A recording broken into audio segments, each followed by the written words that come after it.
الحمدللہ وحدہ والصلاة والسلام علی سید الرسل وخاتم الانبیاء اما بعد فاعوذ باللہ من الشیطان الرجیم بسم اللہ الرحمن الرحیم سبحانک ھذا بہتان عظیم عن عبداللہ بن عمر رضی اللہ تعالی عنہما قال قال رسول اللہ صلی اللہ علیہ وسلم ان اللہ جعل الحق على لسان عمر وقلبه رواہ الامام الہمام الترمذی فی جامعہ صدق اللہ العظیم وبلغنا رسولہ النبی الأمی الکریم ونحن على ذلك لمن الشاہدین والشاکرین والحمد للہ رب العالمین۔ یا الہی آج تو صدیق سا ایمان دے، یا الہی آج تو صدیق سا ایمان دے، آنکھ دے اور اسوہ فاروق کی پہچان دے، کر مبرہ عیب سے اور عفت عثمان دے، کر مبرہ عیب سے اور عفت عثمان دے، فقر دے کرار کا اور حیدری اوسان دے۔ معزز دوستو، آج 28 جولائی 2023 بمطابق 9 محرم الحرام سن 1445 ہجری، اور میں یہاں آپ کے ضلع چکوال علاقہ سرکال مائر میں زندگی میں دوسری مرتبہ حاضری کا شرف حاصل کر رہا ہوں۔ کانفرنس کا عنوان ہے فاروق و حسین رضی اللہ عنہما کانفرنس، اور مجھے بتایا گیا ہے کہ مجھ سے پہلے نواس رسول، جگر گوشہ بطول، شہید کربلا حضرت امام علی مقام امام حسین ابن علی رضی اللہ تعالیٰ عنہ کے حوالے سے شہادت پر گفتگو ہو چکی ہے، اور میرے ذمے امیر المؤمنین، خلیفہ وقت، مدبر وقت، حکمران، ترجمان نبی حضرت عمر رضی اللہ تعالیٰ عنہ کی شہادت کے حوالے سے چند معروضات ہیں۔ آپ توجہ میری طرف رکھنا، میں انشاءاللہ اسٹیج سے دیے گئے موضوع کی پابندی کرتے ہوئے آپ کی خدمت میں چند باتیں بطور دلیل پیش کرنے لگا ہوں۔ میرے دوستو، اللہ تعالیٰ کی مرضی کہ اللہ تعالیٰ نے رسالت مآب علیہ السلام پہ نبوت ختم فرما دی، حضور پاک علیہ السلام کے بعد نیا نبی پیدا ہونا ختم فرما دیا، لیکن نبی پاک صلی اللہ علیہ وسلم نے 2-4 موقع ایسے ہیں جہاں پر اپنے بعد نبوت جاری رہنا ہوتی تو کس کس کو نبوت ملتی، اس بارے میں کچھ ارشادات فرمائے ہیں۔ نمبر 1، نبی پاک صلی اللہ علیہ وسلم کے بیٹے حضرت ماریہ قبطیہ رضی اللہ تعالی عنہا کے بطن مبارک سے پیدا ہونے والے حضرت ابراہیم بن محمد، جب حضور پاک صلی اللہ علیہ وسلم کے بیٹے انتقال فرما گئے تو اللہ کے رسول صلی اللہ علیہ وسلم نے فرمایا لو عاشا لکان نبیہ، اگر اس شخص کو اللہ تعالی، میرے صاحبزادے کو اللہ تعالی زندگی عطا فرماتے تو یقیناً یہ ایک نبی ہوتا۔ اللہ تعالیٰ کے نبی نے، نبی پاک صلی اللہ علیہ وسلم نے نبوت کا جاری رہنا ان کی زندگی کے ساتھ اکٹھا کر کے ارشاد فرمایا۔ نبی پاک صلی اللہ علیہ وآلہ وسلم کے بیٹے کو رب نبوت کے تاج سے تاج ور کرتے، نبوت کے تمغے اس کے کندھوں پہ سجاتے اگر نبوت جاری رہنا ہوتی، لیکن ختم نبوت تھی، اسی لیے اللہ تعالیٰ نے انہیں اٹھا لیا۔ نبی پاک صلی اللہ علیہ وسلم کے بیٹے کو نبی کہنا یہ بہت زیادہ آسان تھا، اسی لیے اللہ کے رسول کو یہ غم برداشت کرایا گیا اور بیٹوں کو رب نے اپنے پاس بلا لیا۔ اگر خاندان سے باہر کوئی آدمی ہو اور اس کے لیے جملہ کہہ دیا جائے کہ اگر نبوت ہوتی تو یہ ہوتا، تو اس کا اٹھ جانا یا دنیا میں رہنا اس سے پیغمبر کے بیٹے ہونے کی بات نہیں تھی، تو اللہ نے اس کو زندگی دی، اور ایسی زندگی دی کہ کائنات آج اس زندگی پر فخر کر رہی ہے۔ حضرت امیر المؤمنین حضرت عمر کے لیے بھی نبی پاک علیہ السلام نے یہی فضیلت ارشاد فرمائی اور فرمایا لو کان بعدی نبی لکان عمر، خاندان میں نبوت ہوتی تو بیٹا ابراہیم نبی ہوتا، لیکن اگر خاندان سے باہر، ہاشمی خاندان سے باہر، آؤٹ آف کاسٹ نبوت کسی کو ملتی تو حضور پاک علیہ السلام نے فرمایا وہ عمر فاروق کا سر اس مبارک تھا کہ اس کے سر پہ نبوت کا تاج سجتا، اس کے کندھے اس لائق و فائق تھے کہ ان کے کندھوں پہ نبوت کے تمغے سجتے۔ یہ اتنی بڑی فضیلت، اتنا بڑا شرف، اتنی بڑی عزت، اتنا بڑا مقام، اتنا بڑا مرتبہ، اتنا بڑا درجہ اور اتنی بڑی حیثیت اور ویلیو ہے کہ یقین مانے حضرت عمر کی تمام فضیلتیں اگر ہم ایک طرف رکھیں، یہ اکیلی فضیلت بہت بڑا درجہ رکھتی ہے۔ حضرت عمر رضی اللہ عنہ کے لیے یہ لفظ فرمائے گئے کہ میرے بعد کوئی نبی ہوتا تو عمر ہوتا۔ اب ذرا اس حدیث پاک کی شرح پہ وہ عنوان سمجھیں جو ہم اسٹیج پر سنتے رہتے ہیں کہ قرآن کریم کے 22 مقامات ایسے ہیں جن پر کل ملا کے 50 آیات نازل ہوئی ہیں، اور یہ وہ 50 آیات اور 22 مقامات ایسے ہیں کہ جو جملہ حضرت عمر نے فرش پہ بولا رب نے عرش سے قرآن بنا کے نازل کر لیا۔ ایک امتی کو رب کریم یہ مقام دیں، ایک امتی کو رب کریم یہ درجہ دیں کہ اس کے الفاظ پر اللہ کا قرآن اترے۔ بھائی وجہ کیا ہے؟ وجہ اس آیت کے سمجھانے میں اس حدیث پاک کا بڑا دخل ہے۔ فرمایا لو کان بعدی نبی لکان عمر، میرے بعد نبوت جاری رہتی تو عمر فاروق نبی ہوتے۔ اب نبوت تو جاری نہیں رہی لیکن رب کریم نے رتبے مقام میں اس درجے پہ فائز حضرت عمر کو فرما دیا کہ عمر سوچتا ہے تو رب کریم کا قرآن بولتا ہے۔ میرے دوستو، رب کریم یہ مقام جس کو دے وہ کہتے ہیں یہ رتبہ بلند ملا، جس کو بھی مل گیا۔ ہر مدعی کے واسطے دار و رسن کہاں؟ 1-1.5 سال قبل کی بات ہے، مجھے ایک دوست نے واٹس ایپ پہ ایک کلپ بھیجا ایک ٹی وی مذہبی پروگرام کا۔ اس میں ایک شخص بیٹھ کے کہہ رہے تھے کہ اگر میرے بعد کوئی نبی ہوتا تو عمر ہوتا۔ یہ حدیث یوں نہیں ہے، حدیث تو یوں ہے کہ میرے بعد کوئی نبی ہوتا تو وہ حضرت علی ہوتے۔ اس سے سوال و جواب ہوئے، بہرحال وہ جواب تو نہ دے سکا کیونکہ اس نے ایک بونگی ماری تھی۔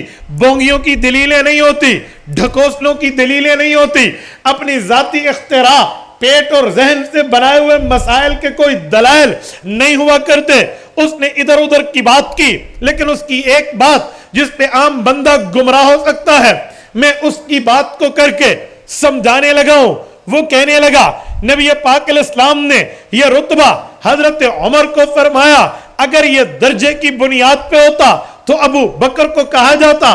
پتہ چلا یہ درجے کی بنیاد پہ نہیں ہے، ورنہ اہل سنت میں تو حضرت ابو بکر پہلے نمبر پہ ہے۔ تو اہل سنت یہ حدیث چاہیے تھا کہ یہ ابو بکر کے لیے بتا دیتے کہ میرے بعد کوئی نبی ہوتا تو ابو بکر ہوتے، لیکن اہل سنت یہ نہیں کہتے۔ اہل سنت حضرت عمر کا کہتے ہیں، تو انہیں اپنے گھر کی تلاشی لینی چاہیے کہ ان میں پہلے رتبہ تو حضرت ابو بکر کا ہے۔ میں نے کہا سنو، جب بندہ عقل سے پیدل ہو جائے تو ایسی بونگیاں مارا کرتا ہے۔ لو کان بعدی نبی کو اگر حدیث پاک کے الفاظ پہ سمجھ جاتا تو یہ اعتراض کبھی نہ کرتا، حدیث پاک کی منشا کو سمجھتا کبھی اشکال نہ کرتا، حدیث پاک کی بنیاد کو سمجھتا کبھی اعتراض نہ کرتا۔ اور خدا کے بندے، میں اس کے 2 جواب آسانی سے سمجھانے لگا ہوں۔ دیکھو رب کریم فرماتے ہیں وَهَدَيْنَاهُ النَّجْدَيْنِ، ہم نے 2 راستے دکھائے ہیں۔ اسی طرح رب کریم فرماتے ہیں وَخَلَقْنَاكُمْ أَزْوَاجًا، دنیا میں لوگوں ہم نے تمہیں جوڑا جوڑا پیدا کیا ہے۔ اللہ نے ہر چیز کا ساتھ اس کا جوڑا پیدا کیا ہے۔ رب کریم نے جو چیز پیدا کی ہے، مثلا دن ہے تو رات کو پیدا کیا، اسی طرح رب کریم نے جو ہے نا موسم ہے وہ گرمی سردی کے معاملات ہیں، اسی طرح اللہ تعالیٰ نے مزاجوں کے بھی جوڑے پیدا کیے ہیں۔ ایک مزاج وہ ہے جسے جلالی مزاج کہتے ہیں، ایک مزاج وہ ہے جسے جمالی مزاج کہتے ہیں، یہ بھی جوڑا ہے۔ جلال کا معنی وہ غصے میں اللہ رب العزت کی رضا کے لیے ایسا کام کرے جیسے کام کرنے کا حق ہو، جمال کا معنی وہ نرمی میں اللہ کی رضا کے لیے ایسے کام کرے جیسے کام کرنے کی ضرورت ہو۔ تو جمال اور جلال بھی رب نے جوڑے پیدا کیے ہیں۔ اللہ رب العزت کی فطرت، رب کریم کا طریقہ، رب کریم کی سنت، اللہ تعالیٰ کا معاملہ یہ ہے، رب کریم نے انبیاء کرام کو بھی نبوت میں مزاجوں میں جوڑا جوڑا بنایا ہے۔ جیسے نبی کا مزاج اگلے نبی کا مزاج جوڑا پورا کرنے کے لیے رب کریم نے اسی طرح بھیجا۔ مثلا دیکھیں حضرت موسیٰ علیہ السلام تو دیکھ لیتے ہیں، آگے نہیں جاتے، میں اپنے وقت کو دیکھتے ہوئے مثال مختصر دینے لگا ہوں۔ حضرت موسیٰ علیہ السلام نے، ان کی طبیعت میں جلال ہے، ان کی طبیعت میں غصہ ہے، ان کی طبیعت میں ایک وہ چیز ہے جسے جمال کم جلال زیادہ کہا جائے گا۔ اس کی کئی مثالیں موجود ہیں۔ موسیٰ علیہ السلام کے ایک تھپڑ پہ فَوَقَذَهُ مُوسَىٰ فَقَضَىٰ عَلَيْهِ، وہ بندہ دنیا سے آؤٹ ہو گیا تھا۔ موسیٰ علیہ السلام کو رب نے وہ جلالی مزاج دیا تھا۔ حضرت موسیٰ علیہ السلام آنن فانن ایک جملہ کہہ دیا کرتے تھے۔ جبرائیل امین کے ساتھ جب اسرائیل علیہ السلام حضرت موسیٰ علیہ السلام کی روح کے قبض کے لیے آئے تھے، صحیح بخاری میں واقعہ موجود ہے حضرت اسرائیل علیہ السلام کو کس طرح پہ حضرت موسیٰ علیہ السلام کا سامنا کرنا پڑا تھا۔ پتہ چلا وہاں جلالی مزاج ہے۔ پھر اس کے بعد بنی اسرائیل میں رب کریم نے جو صاحب کتاب نبی بھیجے وہ حضرت عیسیٰ ہے۔ حضرت عیسیٰ علیہ السلام نے جلال نہیں ہے، جمال ہے۔ شریعت موسوی میں جلال تھا، شریعت عیسوی میں جمال ہے۔ وہاں سختی تھی، یہاں نرمی ہے۔ اگر کوئی ایک چہرے کی ایک سائڈ پر تھپڑ مارتا دوسری سائڈ پیش ہو جایا کرتی تھی، یہاں تو اتنی نرمی تھی، وہاں ایک تھپڑ پہ بندہ دنیا سے رخصت ہو جاتا تھا۔ جلال اور جمال کا فرق تھا۔ موسیٰ علیہ السلام جلالی، حضرت عیسیٰ جمالی۔ نبوت میں دونوں صاحب کتب انبیاء کا جوڑا پورا ہوا۔ اس کے 600 سال بعد حضرت رسول اللہ محمد الرسول اللہ صلی اللہ علیہ وسلم خاتم النبیین بن کے تشریف لائے۔ اب حضور پاک علیہ السلام کے بعد معاملہ کیا ہے؟ حضور کا مزاج دیکھیں، میرے نبی میں جلال بھی ہے، میرے نبی میں جمال بھی ہے، میرے نبی میں جلال اتنا ہے اللہ اکبر انسان حیران ہو جائے۔ نبی پاک صلی اللہ علیہ وسلم کے جلال پہ جب بات ختم نبوت کی آئی، مسلمہ کذاب آیا، اس نے کہا اے نبی میں آپ پہ ایمان لاتا ہوں، صرف ایک شرط لگا لیں، آپ کے بعد نبوت مجھے ملی تھی۔ حدیث پاک میں ہے فی یدی جریدہ فہو ینکت، حضور پاک کے ہاتھ میں چھڑی مبارک تھی، حضور پاک زمین پر یوں ہلا رہے تھے، وہ چھڑی اٹھائی اور مسلمہ کو کہا اے مسلمہ تو ایمان لا، نبوت کی شرط نہ لگا، لیکن تو میرے بعد نبیوں نے کی شرط لگا کے ختم نبوت کو توڑتا ہے، سن لے یہ چھڑی بھی مانگے گا، تمہیں چھڑی نہیں دوں گا۔ یہ پیغمبر کا جلال ہے۔ ہاں پیغمبر کا جلال دیکھنا ہو، ابو طالب رسول اللہ کے شفیق رحیم چچا حضور پاک کے پاس آئے۔ اہل مکہ کہتے ہیں ہم سے لڑکی لے لو، پیسہ لے لو، بادشاہت لے لو، بس توحید کو چھوڑ دو۔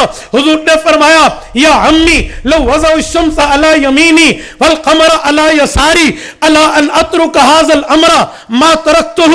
دنیا میں لڑکی، دنیا کا پیسہ، دنیا کی بادشاہت دیتے ہیں، یہ نہ دیں بلکہ یہ جائیں سورج کے پاؤں پڑیں، اتاریں، میرے دائیں ہاتھ پہ رکھیں، چاند کے ترلے کریں، میرے بائیں ہاتھ پہ رکھیں، کہیں یہ لے لو۔ دن اور رات کے قابض تم، دن اور رات کے فیصل تم، جب چاہو سورج اتارو، جب چاہو چڑھا دو، جب چاہو چاند کے معاملات رکھو، پر توحید چھوڑ دو۔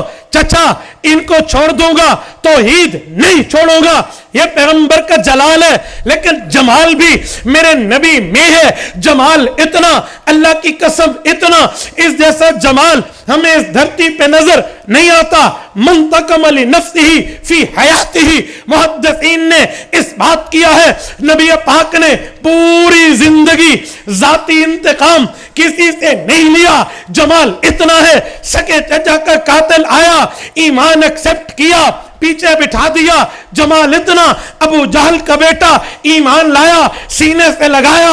جمال اتنا, پیغمبر کریم کے سامنے کتنی تکلیف, کتنے معاملات پیش ہوئے, لیکن وہ آئے, سر جھکایا, سینے سے لگایا. میرے نبی میں جلال بھی ہے, جمال بھی ہے, لیکن جمال زیادہ, جلال کم ہے. اب حضور کے بعد اگر ابو بکر کی بات کی جاتی, لو کان بعدی نبی لکان ابو بکر, تو پھر ابو بکر میں بھی جمال ہے, جلال نہیں ہے, جوڑا پورا نہیں ہو سکتا تھا. حضور نے فرمایا لو کان بعدی نبی لکان عمر, میرے بعد نبوت چلتی, عمر فاروق کا سر نبوت کے تاج کو لیتا, عمر کے کندھے نبوت کے تمغوں کو وصول کرتے. پتہ چلا میں جمالی بھی ہوں, جلالی بھی ہوں, لیکن غلبہ جمال کا ہے, عمر میں غلبہ جلال کا ہے, دونوں ملیں گے. وَخَلَقْنَاكُمْ أَزْوَاجًا, رب نے فرمایا نبوت کے بھی جوڑے, تو وہ آیت پوری ہوگی. اور یہ رتبے کی بات بعد میں, درجے کی بات بعد میں, حیثیت کی بات بعد میں, ویلیو کی بات بعد میں. اللہ رب العزت کی فطرت ہے, رب نے جوڑے پیدا کیے, تبھی فرمایا لو کان بعدی نبی لکان عمر. سبحان اللہ, ماشاءاللہ, کیا بات ہے, ماشاءاللہ. تو میں اس ٹی وی کے ذاکر پر اس بات پہ حیران ہوا کہ پتہ نہیں کون سی لاجک پیش کر رہا ہے کہ سنی ابو بکر کو تو نہیں کہتے, عمر کا کہتے ہیں.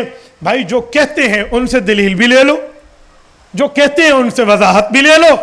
یہ دنیا کا اصول ہے, تفسیر من قبل المتکلم, جو جملہ کہتا ہے وضاحت بھی وہی کرتا ہے.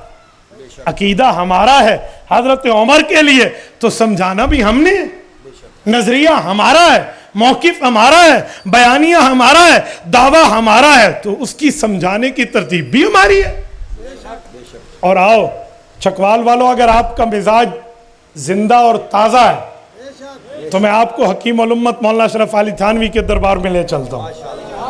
ذوق تازہ ہے, جتنے بیٹھے توجہ رکھنا. حضرت تھانوی سے پوچھا گیا لو کان بعدی نبی لکان عمر, آپ کچھ سمجھانے کے لیے ارشاد فرما دیں. فرمائے جی ہاں. کہا وہ کیا؟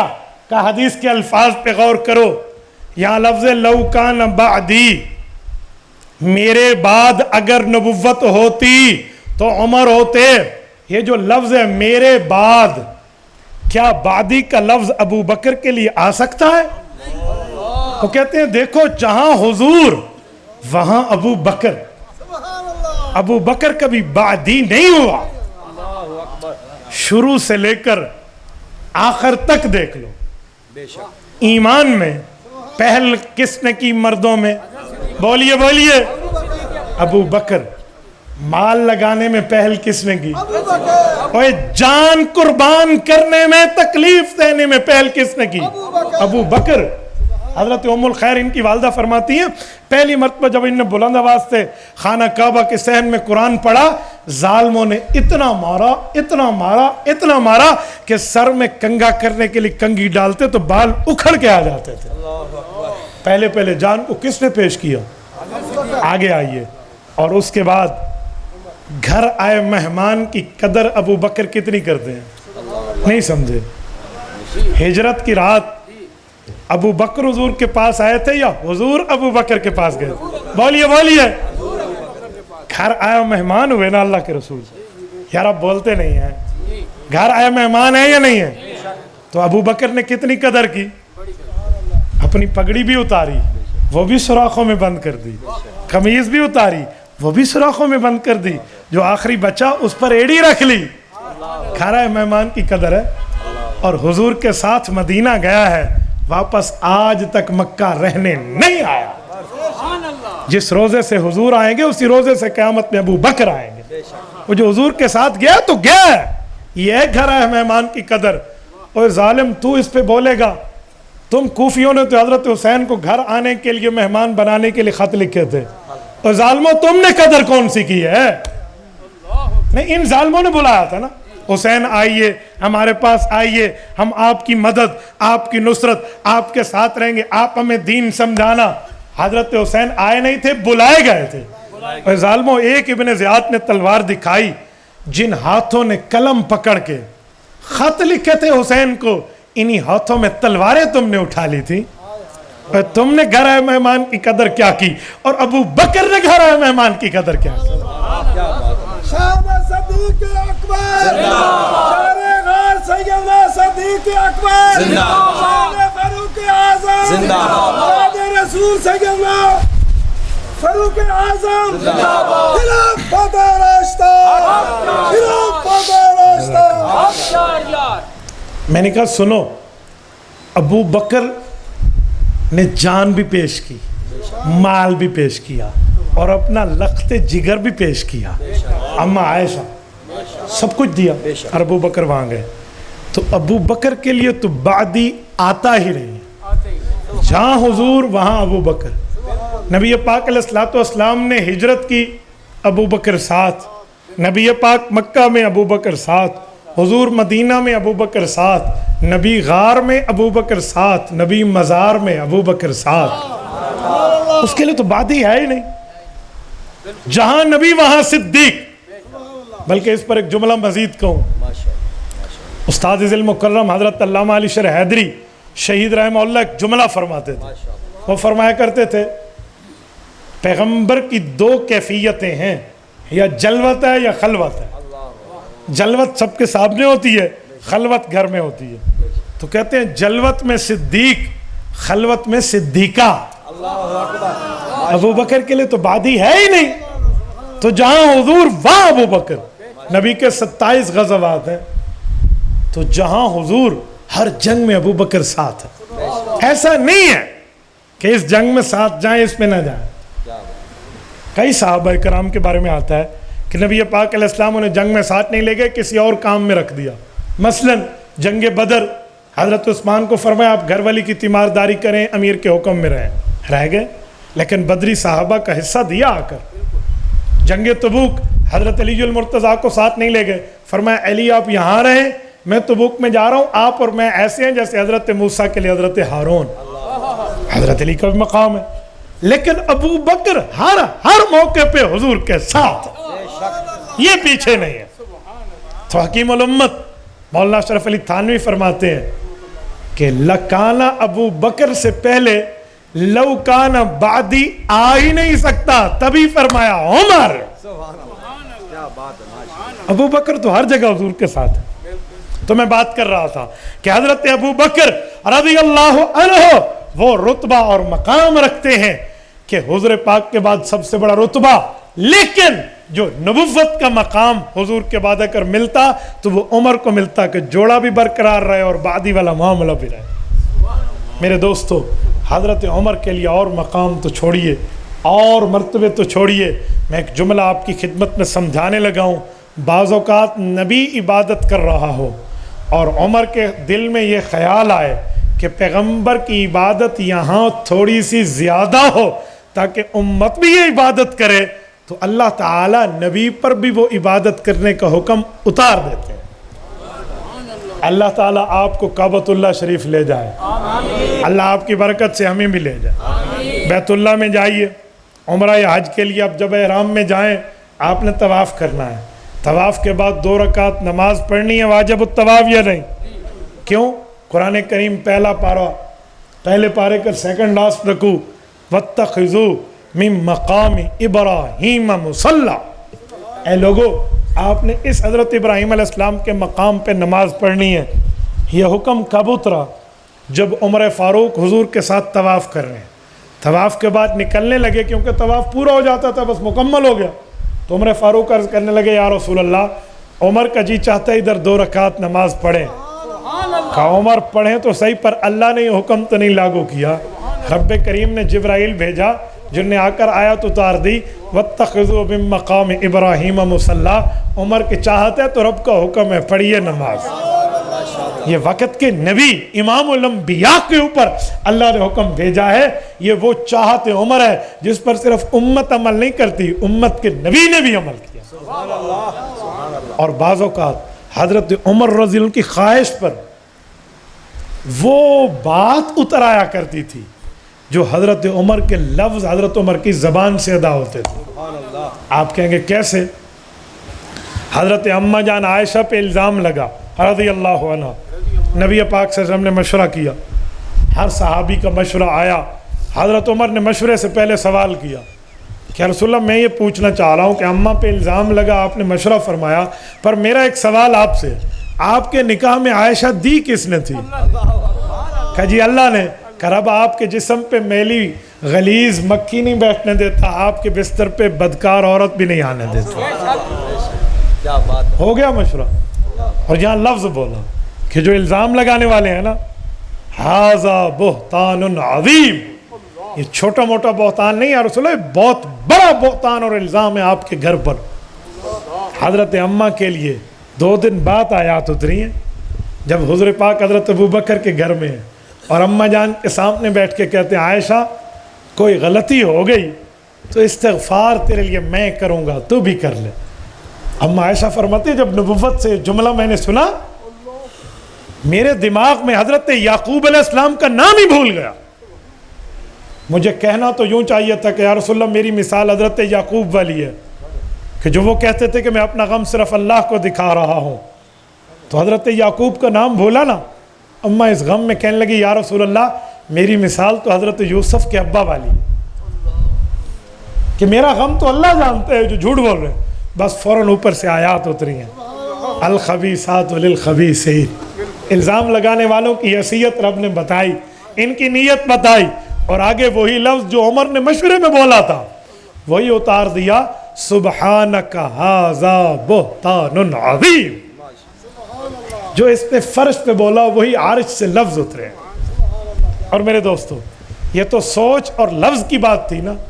اگر عمر خواب دیکھے نا رب کریم تب بھی وہی حکم اللہ اس کی چاہت پہ لاگو کر دیتے ہیں. آپ کہیں گے خواب پہ کیسے؟ شرح معانی الاثار سنن طحاوی اٹھائیے. امام ابو جعفر طحاوی رحمہ اللہ بہت بڑے محدث، المتوفی 321 ہجری، ایک حدیث پاک لائے ہیں. نبی پاک علیہ السلام نے مشورہ کیا کہ نماز کے لیے لوگوں کو کیسے بلائیں، کیسے بتائیں. کہ لوگوں آؤ نماز کے لیے آؤ. ابھی تک اذان کا حکم لاگو آیا نہیں تھا. مشورہ شروع ہو گیا. کسی نے کہا جی ناقوس بجایا جائے، کسی نے کہا نغارہ بجایا جائے، کسی نے مشورہ دیا آگ لگائی جائے. تو ناقوس والے کے جواب میں آیا کہ یار کوئی خود بجا دے اپنے گھر سے، لوگ سمجھیں گے یہ تو بلا لیا گیا ہے. آگ جلائیں تو کبھی بارش ہو تب تو آگ نہیں جل پائے گی. مشورے چل رہے، مشورہ کسی نتیجے پہ نہ پہنچا. سارے صحابہ اٹھ گئے. نبی پاک بھی گھر مبارک میں تشریف لے گئے، حضرت عمر بھی گھر میں گئے.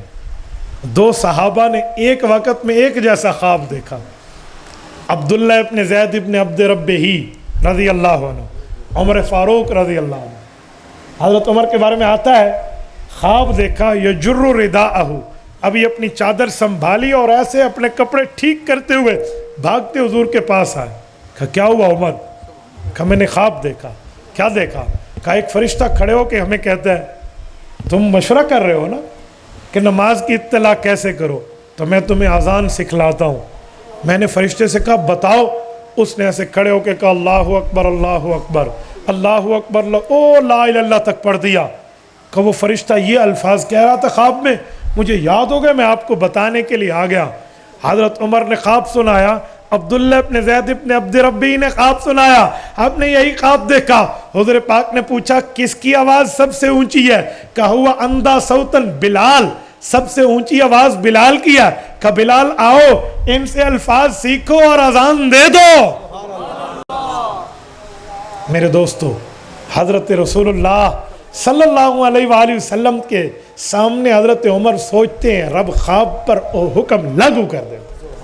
کتنی بڑی بات، کتنا بڑا رتبہ ہے، کتنے بڑے مقام، کتنے بڑے درجے کی بات. میری بات کا مطلب حضرت عمر کی سوچ پر، حضرت عمر کے لفظ پر، حضرت عمر رضی اللہ تعالیٰ عنہ کے خواب پر اللہ کے احکام نازل ہو جائیں. یہ شخص ہے جسے عمر فاروق کہتے ہیں. میرے دوستو تھوڑا آگے چلیے. حضرت عمر رضی اللہ تعالیٰ کے مقام اور مرتبے پہ ایک جملہ کہنے لگا ہوں. حضرت عمر وہ ہے جس کے لیے نبی پاک صلی اللہ علیہ وسلم نے یوں فرمایا اے عمر تو جس راستے پہ چلتا ہے اس راستے پہ شیطان آ رہا ہو تو ہٹ جاتا ہے. میں ایک جملہ کہتا ہوں، شیطان کو بھگانے کے گویا 2 ترتیبیں ہو گئیں. ایک تو کلام اللہ پڑھیں شیطان کو بھگائیں، قرآن حکم کرتا ہے فَإِذَا قَرَأْتَ الْقُرْآنَ فَاسْتَعِذْ بِاللَّهِ مِنَ الشَّيْطَانِ الرَّجِيمِ کہ جب قرآن پڑھنے لگو تو ایسے کہو اعوذ باللہ من الشیطان الرجیم، شیطان دوڑ جاتا ہے یا نہیں ہے؟ اور دوسری ترتیب حدیث میں آ گئی کہ عمر کے راستے سے شیطان دوڑتا ہے، اگر آج بھی شیطان بھگانا ہو تو عمر سامنے کر لے، فیصلہ ہو جاتا ہے۔ یقین مانیے عمر آج بھی سامنے ہونا، اللہ کی قسم شیطان بھی دوڑتا ہے، شیطان والے بھی دوڑتے ہیں۔ میں سمجھانے کے لیے کہا کرتا ہوں گردے خراب ہوں تو پانی ہضم نہیں ہوتا، ایمان خراب ہو تو عمر ہضم نہیں ہوتا۔ حقیقت میں یقین مانیے سیدنا عمر رضی اللہ تعالیٰ عنہ کا نام آج بھی آئے نا، کفر یوں دہل جیسا ہے جیسے دہل جاننے کا حق ہو۔ عمر کے انصاف پہ آج بھی عدالت قائم ہے، عمر کے انصاف پہ آج بھی شیطان حیران و پریشان ہے۔ اس لیے کہتے ہیں عدالت میں بیٹھے تو نظام فاروق کو یاد کر لیں۔ آج کفار نے جو غیر مسلم ہیں، جو ایمان نہیں لائے لیکن ضدی نہیں ہیں، انہوں نے حضرت عمر کے قانون کو پسند بھی کیا ہے، لاگو بھی کیا ہے۔ سوئٹزرلینڈ کے اندر حضرت عمر کا ایک قانون نافذ ہے جسے لا آف عمر کہا گیا ہے۔ وہ کیا ہے کہ حضرت عمر کے دور میں جس بچے کو ماں دودھ چھڑا دیتی تھی، یعنی 2 سال پورے دودھ پلا لیا، اب بچہ دودھ کے بعد والی زندگی 3 سال میں شامل ہے، تو حضرت عمر کی حکومت اس کو وظیفہ الاؤنس دیا کرتی تھی، گویا اس کی اسکالرشپ لگ جاتی تھی، سرکاری وظیفہ ملتا تھا۔ راستے سے گزر رہے ہیں حضرت عمر اور ایک گھر سے بچے کے رونے کی آواز آئی ہے، بھیس بدلا ہوا تھا، تو نہ پہچاننے پر بتا دیا گیا کہ اسے دودھ چھڑانے کی عادت ڈالی جا رہی ہے تاکہ جلدی جلدی حضرت عمر کے دور سے وظیفہ لے لیں اس کی حکومت سے۔ کبھی 2 سال تو نہیں ہے، تو حضرت عمر آئے واپس اور صبح کے بعد یہ اعلان جاری کیا کہ آج کے بعد جیسے بچہ پیدا ہوگا ہم وظیفہ جاری کریں گے۔ اور پھر خود پہ ہاتھ مار کے کہتے تھے عمر تو نے 2 سال کی شرط لگائی، پتہ نہیں تو نے کتنے دودھ پیتے بچوں کو رلایا ہوگا، عمر تیری وجہ سے کتنے دودھ پیتے بچے روئے ہو۔ اور یوں کہتے اللہ آج کے بعد پیدائش والے بچے کا، آج وہاں جس ماں کو ڈیلیوری ہو اس کو آفس سے وہ لوگ چھٹی بھی دیتے ہیں، اور اس کے بعد جب بچہ پیدا ہو جائے تو اس کا وظیفہ بھی سرکار جاری کر دیتی ہے۔ آپ مجھے بتائیں اس سے بڑھ کے آپ اور مقام کیا مانگیں گے؟ یہ جو علامہ شبلی نعمانی کی کتاب ہے الفاروق، اس کے 2 حصے ہیں، ایک حضرت عمر کی سیرت، ایک حضرت عمر کی حکومت پر ہے۔ مولانا محمد علی جوہر رحمۃ اللہ علیہ، بہت بڑا نام ہے علماء دیوبند میں، وہ فرماتے ہیں کہ قائد اعظم محمد علی جناح نے مجھے ڈیمانڈ کیا تھا پاکستان بناتے وقت کہ جو علامہ کی کتاب ہے نا الفاروق، اس کا جو حصہ 2 ہے جس میں law of Umar, government of Umar, writ of the Umar قائم کیسے ہوئی ہے، یہ اردو میں ہے۔ اور قائد اعظم کہنے لگے میں اردو پوری نہیں جانتا، مجھے اس انگلش میں آپ ترجمہ کر دیں، اللہ نے میری زندگی رکھی میں ملک میں عمر فاروق کا قانون نافذ کروں گا۔ میں ان بڑے بڑے دماغوں کو بعض اوقات جب کسی میٹنگز میں ہم ہوتے ہیں نا تو میں جملہ سنانے کے لیے ان کو کہتا ہوں کہ قائد اعظم کا مذہب سمجھنے کے لیے یہ بات بالکل حرف آخر ہے، آپ ادھر ادھر کی بات کرنے پہ تو تیار ہیں، وہ لا آف عمر یہاں نافذ کرنے دے رہے تھے، رب نے زندگی نے دی، دنیا سے چلے گئے۔ آج بھی ہمیں ضرورت ہے کہ ہم لا آف عمر کو نافذ کرانے میں اپنی تگ و دو پیش کریں، ہر آدمی کی اس میں حصہ ڈالنے کی بات ہے۔ تو میرے دوستو لا آف عمر تو ایسے حضرت عمر رضی اللہ تعالیٰ عنہ کے قوانین کو یوں فالو کیا گیا۔ اور پھر میں ایک جملہ مزید آپ کو سمجھانے کے لیے کہتا ہوں، حضرت عمر رضی اللہ تعالیٰ عنہ کو اللہ نے یہ مقام اور مرتبہ دیا ہے۔ میرے دوستو حضرت عمر اپنی حکومت میں اتنے فکر مند ہوتے تھے، چھوڑو انسانوں کو، چھوڑو عام حلال جانوروں کو، حضرت عمر تو کتے کے لیے بھی جملہ کہتے کہ اگر دریائے فرات کے کنارے پیاسا کتا مر گیا تو میں خود کو مستحق سمجھتا ہوں کہ اللہ قیامت میں مجھ سے پوچھے گا۔ جس کو اپنے ملک کے یوں جانوروں کی فکر ہو، مجھے بتائیں اس شخص سے آپ کیسے تصور کر سکتے ہیں کہ وہ نبی پاک صلی اللہ علیہ وآلہ وسلم کے دین کے بارے میں نعوذ باللہ مخلص نہ ہو؟ ہمارے بڑے بوڑھے بزرگ ہم بتاتے تھے کہ جب گھر کی اونچی منزل بنا لو تو اوپر کچھ کھانے پینے کے لیے کوئی گندم کے ڈالے، کوئی دانے، کوئی باجرے کے دانے یہ بھی رکھ لو، اوپر کچھ پیالی سی بنا لو، پانی ڈال دو تاکہ پرندہ گزرتے ہوئے آئے گا، یہاں کھائے گا بھی اور پیے گا بھی۔ یہ باتیں تو وہیں سے چلی ہیں۔ آج کسی کو دو طاقت کی جو ہے نا دن نہ مل جائیں حکومت میں، وہ اپنے مسلمان بھائی، اپنے انسان، اپنی رعایا، اپنے ووٹروں سپورٹر کو بھول جاتا ہے۔ عمر تو وہ ہے جو مخلوقات میں کتوں کا بھی خیال کر کے حکومت کر رہا ہے۔ حضرت عمر کی جب حکومت قائم ہوئی تو صحابہ اور اہل بیت کو بٹھایا اور ان سب کو فرمایا کہ مجھے بتاؤ میں کون سا ایسا جملہ اپنے سامنے لکھوا کے ٹھہرا دوں تاکہ جب فیصلہ کرنے لگوں، کوئی ڈیسیجن لینے لگوں، اس کو دیکھوں تو نا انصافی پہ میں ابھر نہ سکوں، میں انصاف کروں۔ تو سب کے مشورے سے ایک جملہ لکھوایا گیا جسے حضرت عمر نے اپنی انگوٹھی میں کندہ کرایا تھا، کفا بالموت واعظا، عمر موت اور قبر کو یاد کر لو، اس سے بڑھ کے نصیحت والی چیز اور نہیں ہے۔ اور آج ہمارا حال کیا ہے؟ کسی کو کہو نا آپ نے مر جانا ہے یار، موت کی فکر کر، او ہو آپ ڈرانے کی باتیں کرتے ہیں، او ہو آپ ہمیں پریشانی میں ڈالنے کی باتیں کرتے ہیں، آپ ہمیں ٹینشن دیتے ہیں۔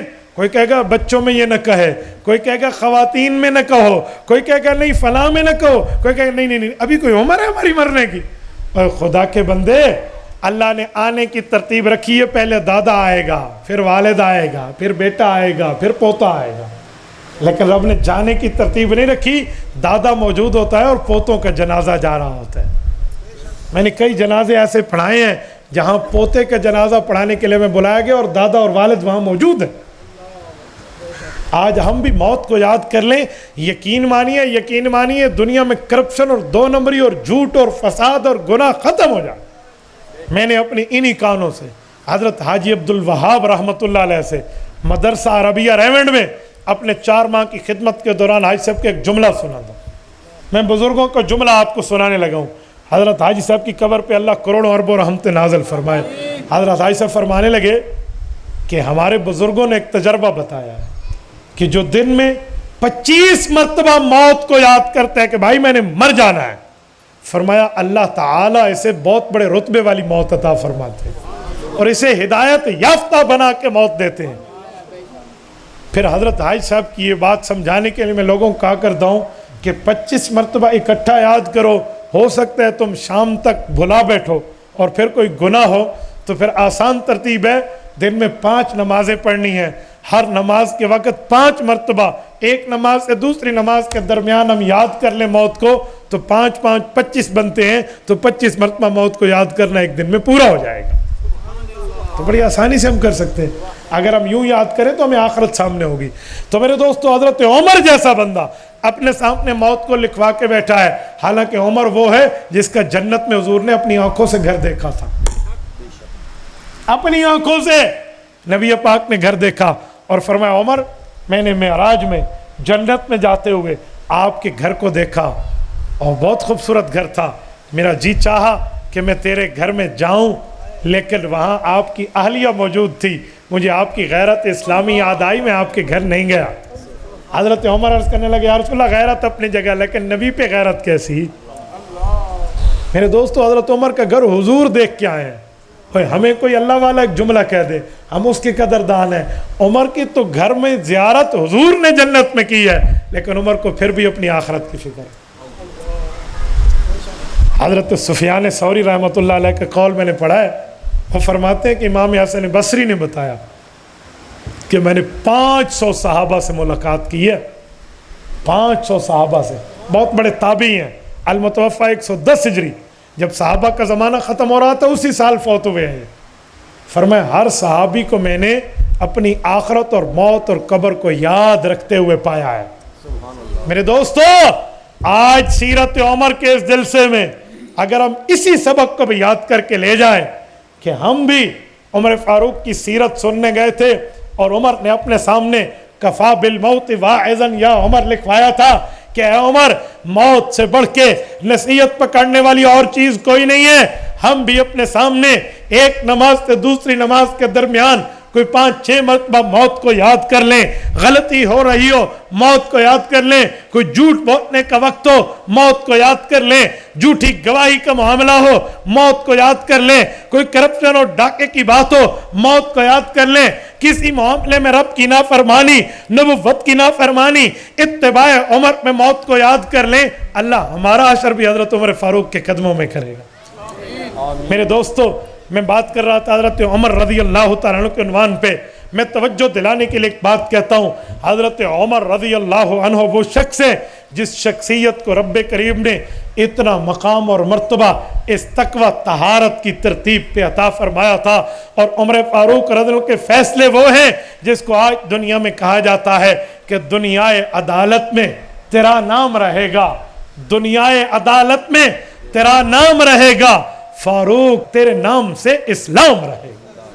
اور میرے دوستو، رب کریم نے حضرت عمر کو جب دنیا سے رخصت کرایا تو حضرت عمر نے 2 دعائیں مانگی، رب نے 4 قبول کی۔ زبان پہ 2 تھی، دل میں 2 اور تھی، مانگی 2، رب نے دل والی بھی 2 قبول کر لی۔ مانگتے تھے میرے مولا اللہم ارزقنی شہادتا فی سبیلک واجعل قبری فی بلد حبیبک، مولا مجھے موت دینا شہادت کی اور قبر دینا حضور کے شہر میں۔ سوال اٹھتا تھا، حضور پاک کا شہر، عمر تو جہاد کے لیے باہر نہیں گئے، نہیں جا رہے، تو شہادت کیسے ملے گی؟ اچھا اگر باہر شہادت مل جائے تو قبر ادھر کیسے ملے گی؟ اصحاب احد کی قبریں آج بھی دامن احد میں ہیں، شہدائے بدر کی قبریں آج بھی بدر کے دامن میں ہیں، تو یہاں کیا ہوگا؟ حضرت عمر کی یہ 2 دعائیں لفظی ہیں، 2 دعائیں معنوی ہیں جو دل میں تھی، رب نے پوری مانگی۔ اللہ تعالیٰ نے حضرت عمر کو شہادت کی موت بھی دی، حضور کے مصلی پہ دی، قبر بھی حضور کے شہر میں تھی، گنبد خضرا میں دی۔ شان فاروق اعظم، عدالت فاروق اعظم، عظمت فاروق اعظم، مقام فاروق اعظم، مراد علی مراد رسول سیدنا فاروق اعظم، خلافت راشدہ، جزاکم اللہ، جزاکم اللہ، جزاکم۔ حضرت عمر رضی اللہ تعالیٰ عنہ کو 1 محرم کی شہادت ہے، 27 ذوالحجہ کو ضرب لگتی ہے، 28 29 حضرت عمر یہ 3 دن بیمار رہتے ہیں، 1 کو دنیا سے رخصت ہوتے ہیں۔ حضرت عمر رضی اللہ عنہ 1 محرم سن 24 ہجری اس گنبد خضرا کے مکین بنتے ہیں، اور گنبد خضرا میں حضرت عمر کی قبر ہے۔ کیا خوش قسمتی ہے حضرت عمر کی کہ رسول اللہ صلی اللہ علیہ وسلم کے قریبی تو ہر مسلمان ہے، لیکن فزیکلی قریب، جسمانی طور پہ قریب اس دھرتی میں اگر کوئی ہے تو حضرت ابو بکر ہے، اور اس کے بعد حضرت عمر ہے۔ آج بھی روضہ پاک میں ان کی قبر ہے۔ میرے دوستو، اس سے بڑھ کے اور کیا ہوگا؟ وہ کہتے ہیں نا، اسی روضہ رسول میں رہتا عمر جرار ہے، جس کو مانگا نبی نے خدا سے دعا مانگ کر، آیا عمر، آیا عمر، عمر اسلام کی بہار ہے، عمر کا دشمن رو رو کے مرے گا، یہ ٹولہ ہے دجال کا، دونوں جہاں میں خوار ہے۔ کوئی مذاق کا معاملہ نہیں ہے۔ حضرت عمر کو رب نے یہاں قبر دی، حدیث پاک میں ہے، انا و ابو بکر و عمر خلقنا من تربت واحدہ، حضور نے فرمایا لوگو میں، ابو بکر اور عمر قریبی قریبی مٹی سے اللہ نے پیدا فرمایا ہے۔ منہا خلقناکم وفیہا نعیدکم ومنہا نخرجکم تارۃ اخری، قرآن کریم سورت نمبر 20 سورت طٰہٰ آیت نمبر 55، رب کریم نے فرمایا لوگو تمہیں اسی مٹی سے پیدا کیا، اسی میں لوٹایا جائے گا، اسی سے اٹھایا جائے گا۔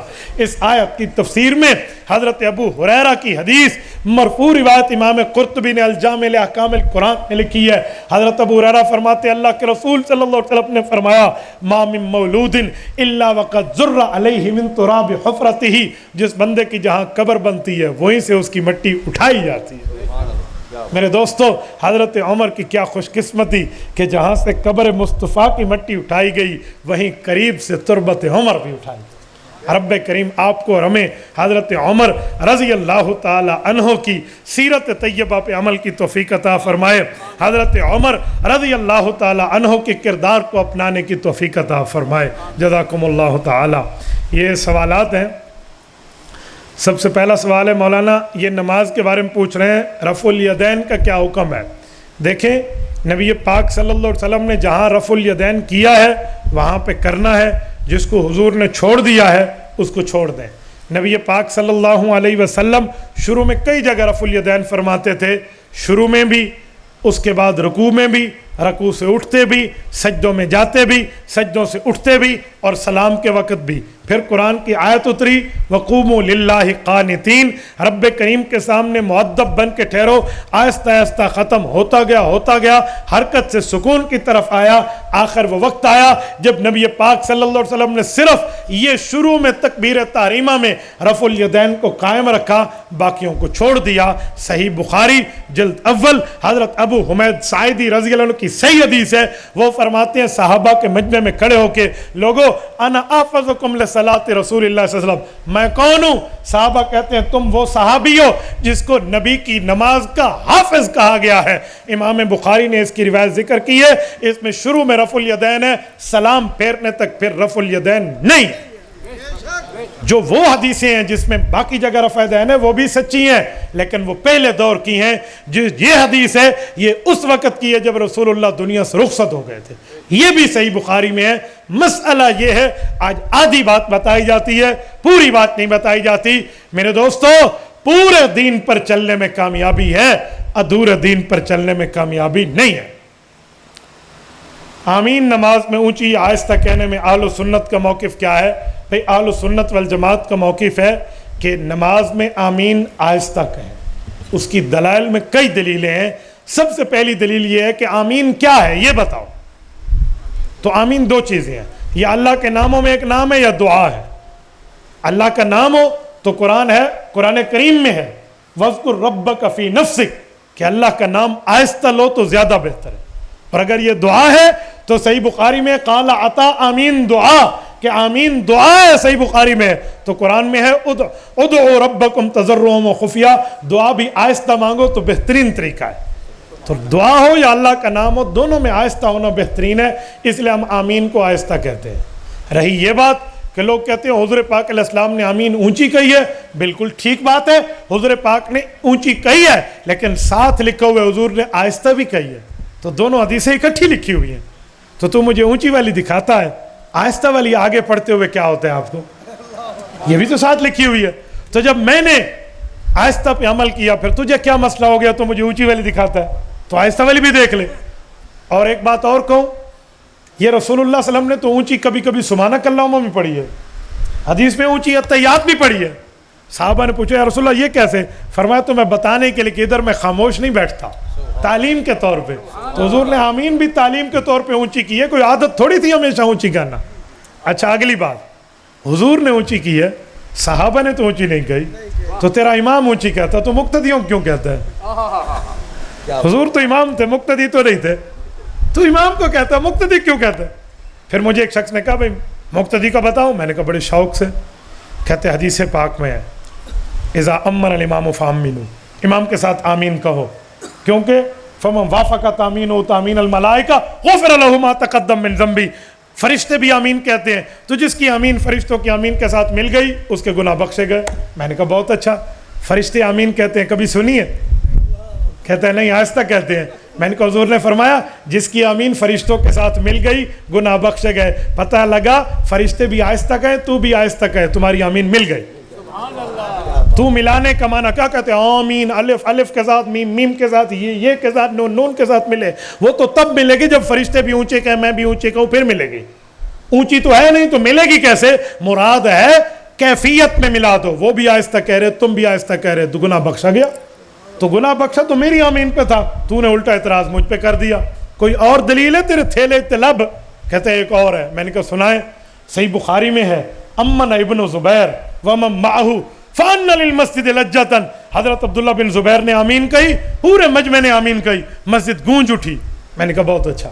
دو جواب، پہلا جواب یہ ہے کہ ہمیں تو کہتا تھا حضور نے اونچی کہی ہے، صحابہ کی بات تو نے نہیں ماننی، صحابہ کی مانتا تو حضرت عثمان سے جمعے کی دوسری اذان مان لیتا، صحابہ سے مانتا تو حضرت عمر سے 3 طلاق مان لیتا، صحابہ سے مانتا تو 20 رکعت تراویح کی مان لیتا۔ چلو تجھے وہ نہ ملا، یہ ملا، میں اس کا جواب بھی دیتا ہوں۔ عبداللہ بن زبیر نے آمین کہی, سب نے بھی آمین کہی, مسجد گونج اٹھی. اس میں نماز کا لفظ کہاں ہے؟ حقیقت میں اس میں نماز کا لفظ ہی نہیں ہے حدیث میں. یہ تو ہے دعا والی آمین. دیکھو توجہ رکھنا چکوال کے دوستوں, میں دعا کرنے لگا ہوں, اللہ تم سب کو مدینہ لے جائے. دیکھو مسجد گونج اٹھی, اس میں نماز کہاں ہے؟ وہ تو دعا والی آمین تھی. چاچے تو نے خالی حدیث دکھائی ہے, پھر بات آدھی. میں نے کہا حضرت جی مولانا جمشید صاحب رحمہ اللہ رحمت والے فرماتے تھے پورے دین پر چلنے میں کامیابی ہے, ادھورے دین پہ نہیں ہے. بابا پوری روایتیں مان, ادھوری کہاں لے آیا؟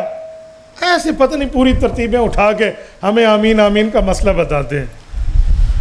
حضرت مفتی صاحب السلام علیکم ورحمۃ اللہ. تعزیت کے وقت فاتح شریف پڑھنا قرآن و سنت کی نظر میں کیسا ہے, ذرا یہ بتائیے. ورک الٹی ہے, اچھا ماشاءاللہ بیٹی ہو. ہاں, آذان کے وقت ذکر کرنا کیسا ہے, قرآن زبانی پڑھ سکتے ہیں یا نہیں؟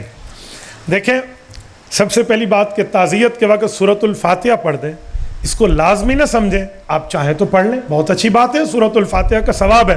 لیکن کوئی کہے گا بس سورۃ الفاتحہ پڑھیں تو ثواب ہے, باقی کچھ پڑھیں تو نہیں ہے, تو یہ بات غلط. تعزیت میں نبی پاک علیہ السلام سے مختلف الفاظ مروی ہیں, مثلا اعظم اللہ اجرک اور احسن عزاءک, غفر لمیتک, اللہ تیرے بندے کو بخشے, اللہ تجھے صبر جمیل عطا فرمائے, اللہ تجھے اس غم کے بدلے میں اللہ تعالیٰ تجھے اجر دے.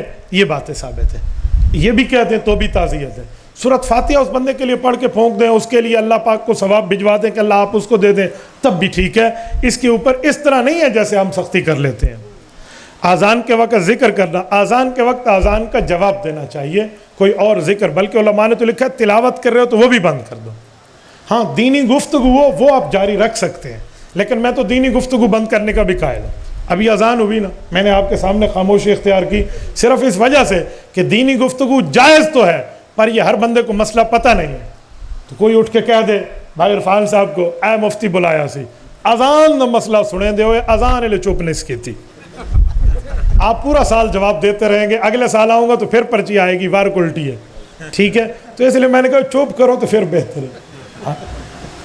تو میرے دوستو اس لیے تو اذان کے وقت تلاوت بھی منع ہو جاتی ہے, کیونکہ ایک عبادت ہے, اس کا جواب دے, یہ ٹھیک ہے. کوئی اور معاملات میں آپ نے لگے. جزاکم اللہ تعالی. اقول قولی ھذا واستغفر اللہ وآخر دعوانا ان الحمد للہ رب العالمین.